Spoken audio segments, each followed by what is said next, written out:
ইনশাআল্লাহ আমাদের নেতা দেশনায়ক তারেক রহমান আগামী কয়েকদিনের মধ্যে বাংলাদেশে আসবেন, নির্বাচন হবে, প্রধানমন্ত্রী তিনি হবেন ইনশাআল্লাহ।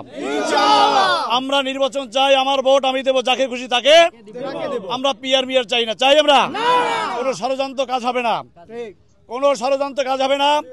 আমাদের দল বাংলাদেশ জাতীয় দল বিএনপিকে নিয়ে অনেক ষড়যন্ত্র হচ্ছে, দেশনায়ক তারেক রহমানকে নিয়ে ষড়যন্ত্র হচ্ছে, বিএনপিকে নিয়ে ষড়যন্ত্র হচ্ছে, কোনো ষড়যন্ত্র কাজ হবে না।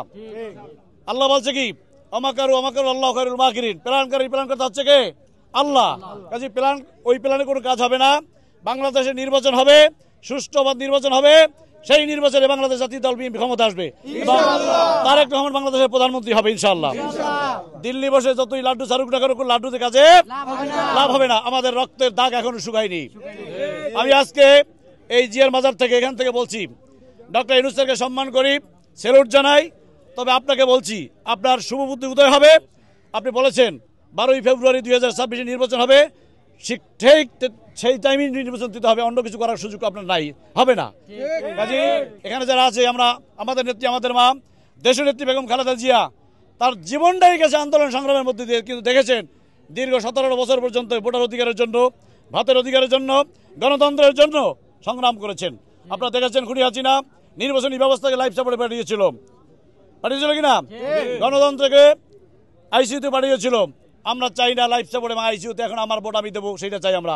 আমাদের নেত্রী করেছে, সেটাই আমরা করবো ইনশাআল্লাহ। 17 বছর পর্যন্ত আমার নিজের এলাকাতে আপনারা হিসাব করে তাজ্জুব হয়ে যাবেন, যারা ত্যাগী নেতাকর্মী তাদেরকে আমি মূল্যায়ন করেছি, ত্যাগী নেতাকর্মী মূল্যায়ন করেছি। হঠাৎ করে উড়ে এসে জুড়ে বললে কাজ হবে না, ওই দিন শেষ। দেশনায়ক তারেক রহমানের নির্দেশ হলো যেই কর্মী নেতাকর্মীদের মূল্যায়ন করে তাদেরকে মূল্যায়ন করা হবে। কাজী আমি 100% আশাবাদী, নমিনেশনও পাবো, নির্বাচন করবার কোনো ধানের শেষ ইনশাআল্লাহ, ভয়ের কোনো কারণ নাই। আর একটা কথা বলে বিদায় নেব।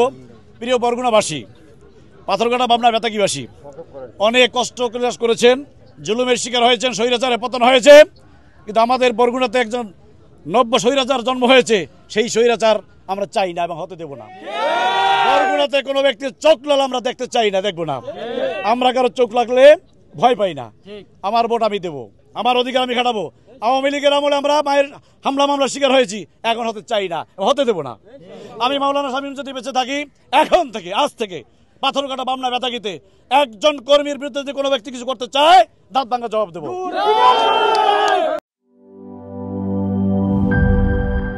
বান্ডেল থাকলে প্রতি সেনমানিতে টাকা বাঁচবে। বিকাশ সেনমানি বান্ডেল কিনে জিতুন প্রতি লেনদেনে।